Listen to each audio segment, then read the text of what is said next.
სალამი მეგობრებო. ეს ვიდეო არის საქართველოს ჩემპიონატის შესახებ. Crystal Bet ეროვნული ლიგის შესახებ. წელს მოკლედ ალბათ ყველაზე აქტიურად ვადევნებ თვალ საქართველოს ჩემპიონატს, რაც აქამდე მიდევნებია. თითქმის 70% თამაშების ალბათ ნანახი მაქვს. ხო და მინდა შევადგინო სიმბოლური გუნდი.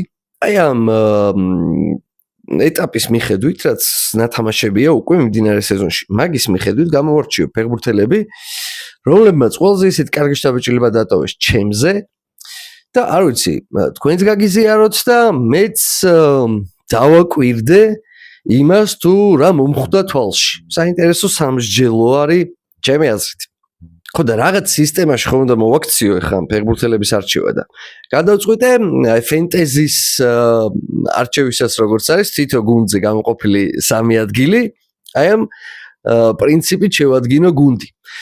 ხო და თანმიმდევრულადაც პოზიციებით არ მივყვები, ნაცვლად ამისა გამოვარჩევ იმ ფეხბურთელებს, რომლებიც აი უპირველეს ყოვლისა უნდა დავასახელოთ და აი მაგ თანმიმდევრობით გადავწყვიტე რომ გავყვეთქო. მოკლედ, პირველი ვინც უეჭველი იმსახურებს ჩემი შეხედულებით შედგენილ სიმბოლურში ადგილს, ეს არის ქუთაისის ტორპედოს ლიდერი და ალბათ საქართველოს ჩემპიონატის საუკეთესო ფეხბურთელი გიორგი არაბიძე.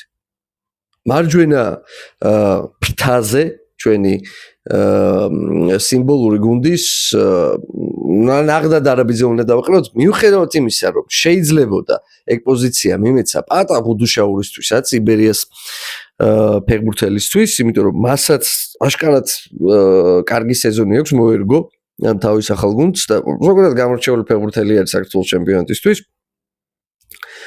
მაინც გადავწყვიტე დავაყენო არაბიძე. ასევე ქუთაისის ტორპედოს ის რომ სამეულს რომ გავყვეთ და ისედაც მეორე ალბათ ვიც უნდა თქვა არაბიძის მერე უეჭველი უნდა თქვა მამუჩაშვილი, იმიტომ რომ ისიც ალბათ უდაოდ საუკეთესო ნახევარმცველია საქართველოს ჩემპიონატში.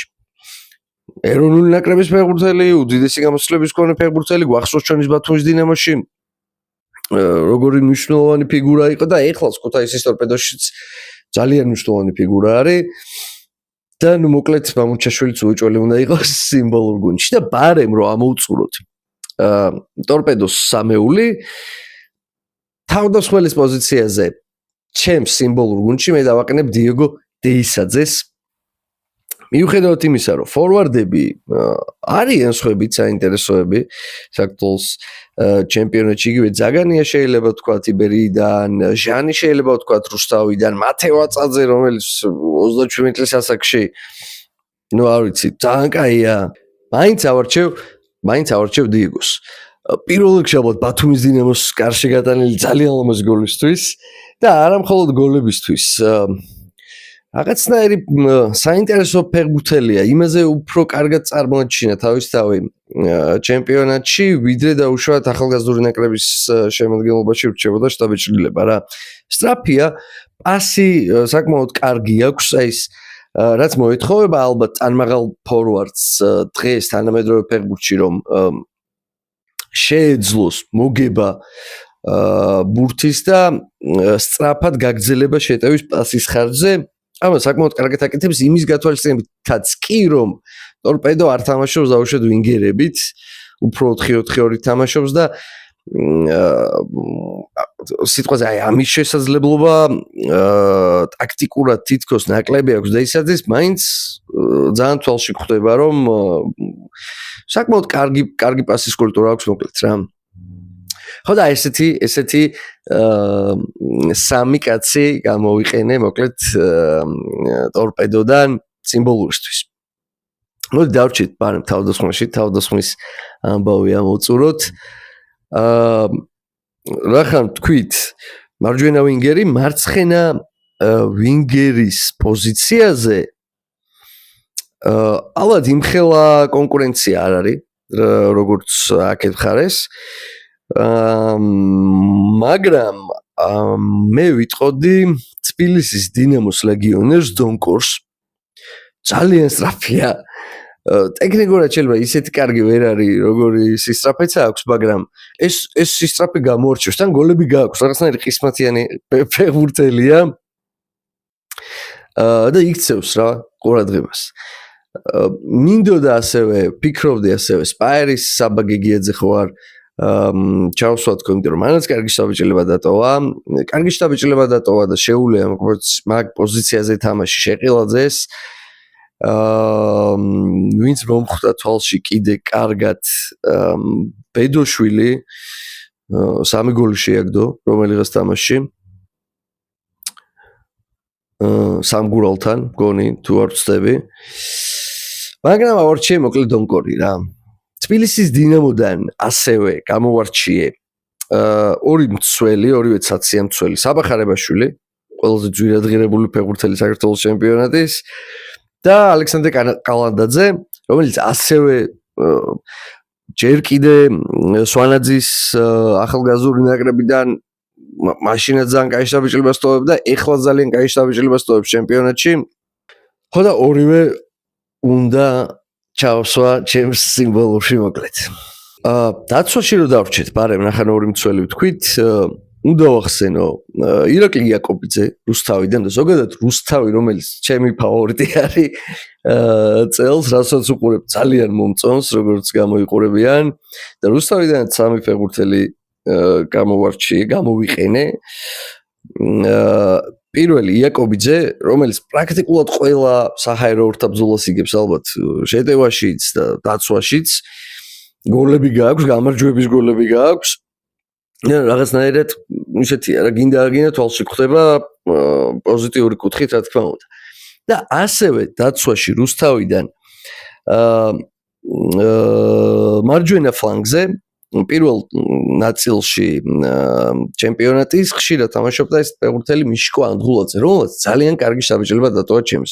სწრაფი, კარგად ერთვება შეტევებში, კარგ პასებს აკეთებს, აი სწორ პასებს აკეთებს. ეგრეთ წოდებულ ზონა 14-ში, როგორც ითვლება ყველაზე ესეთ სახიფათო ზონაში, საიდანაც გვარდიოლა საყვარელ ზონაში მოკლედ. და ისეთია რა, კარგი დიდი არჩევანი ალბათ არ არის მარჯვენა ფლანგზე ზოგადად. კი შეიძლება თქვა დავუშვათ ზოური, რომელიც კოდივუარის ნაკრებში იყო გამოძახებული აფრიკის თაზე, მაგრამ მსოფლიოს განაცხადზე ვერ მოხვდა. გვასალია შეიძლება ვახსენოთ ასევე თბილისის დინამოდან, მაგრამ ნუ მოკლედ ყველაზე ისეთი დასამახსოვრებელი ჩემთვის ვინც იყო ამ ეტაპზე რა თამაშებიც ვნახე, იყო ანდღულაძე რუსთავიდან. მოკლედ ორი მცველი რუსთავიდან დავამატეთ. ასევე კიდე ერთ კაცს გამოვიყენებ რუსთავიდან, ათიანზე დავაყენებ პრინც ოსეის. ძალიან კარგი შტაბიჭილება დატოვა ამ ფეხბურთელმაც, ამ ლეგიონერმაც.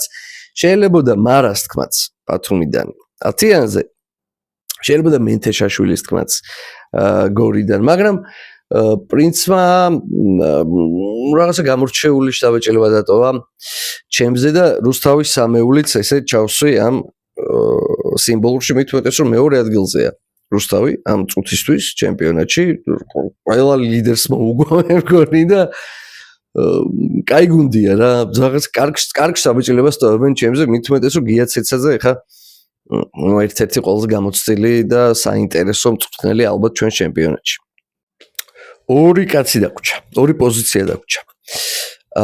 ხო და იბერიადან უნდა ვთქვათ, ხო, ჩემპიონი გუნდიდან უნდა ვთქვათ ერთი ფეხბურთელი მაინც და ვიტყვი ბაქარ ქარდავას, რომელიც მიუხედავად რომ ბოლო ტურებში იშვიათად თამაშობს, ალბათ აი როგორც მამუჩაშვილი არის გამორჩეული ნახევარმცველი, ასევე არის ქარდავას გამორჩეული ნახევარმცველი საქართველოს ჩემპიონატში და მამუჩაშვილს სწორედ შეუწყვილოთ ქარდავა და მეკარის პოზიციაზე კერესელიძე, საქართველოს ნაკრების მესამე მეკარე, დამაჯერებელი, შეიძლებოდა ბერუაშვილის თქმაც, ლორიას თქმა, თავისთავად შეიძლებოდა, მაგრამ რახან სამკაციანი სლოტები გამოვიყენეთ სხვა გუნდებიდან და გორიზდილაც უნდა ვახსენოთ უეჭველი, მით უმეტეს რომ კორღალიძე დაინიშნა ეხლა და ძალიან გონია რომ კარგი გადაწყვეტილება მიიღეს პროკურორის უფროსობა. მოკლედ, კერესელიძეც სიმბოლურ ნაკრებში. ესეთი არ ვიცი, ჩემი გემოვნებით და ჩემი დაკვირვებით გამორჩეული ფეხბურთელები მიმდინარე სეზონში საქართველოს ჩემპიონატის არის ეს ხალხი. ხოდა გულწრფელად გირჩევდით, მოკლედ, ადევნოთ თვალი საქართველოს ჩემპიონატს. საინტერესო ჩემპიონატი არის. ბევრი წუწუნებს ხარისხზე, მაგრამ რა ვიცი, ვის ვადარებთ? თუ პრემიერ ლიგაში ვადარებთ და ჩემპიონთა ლიგას და შემდეგ, რა თქმა უნდა, ცადა დედამიწა, მაგრამ თუ ფეხბურთი გიყვარს და თუ ფეხბურთი გაინტერესებს და მით უმეტეს რაღაცა ეროვნული მომენტები ჩვენში ძლიერად არის, საქართველოს ჩემპიონატისთვის თვალის დევნება საკმაოდ კარგი და საინტერესო საქმიანობა არის, მოკლედ აქტივობა. უსურვებ ქართულ გუნდებს ყველაფერს საუკეთესოს. ჩემ თავს და თქვენ კიდე გისურვებთ, რომ ვიაროთ სტადიონზე და სტადიონიდან ვნახოთ ქართული გუნდების წარმატებები.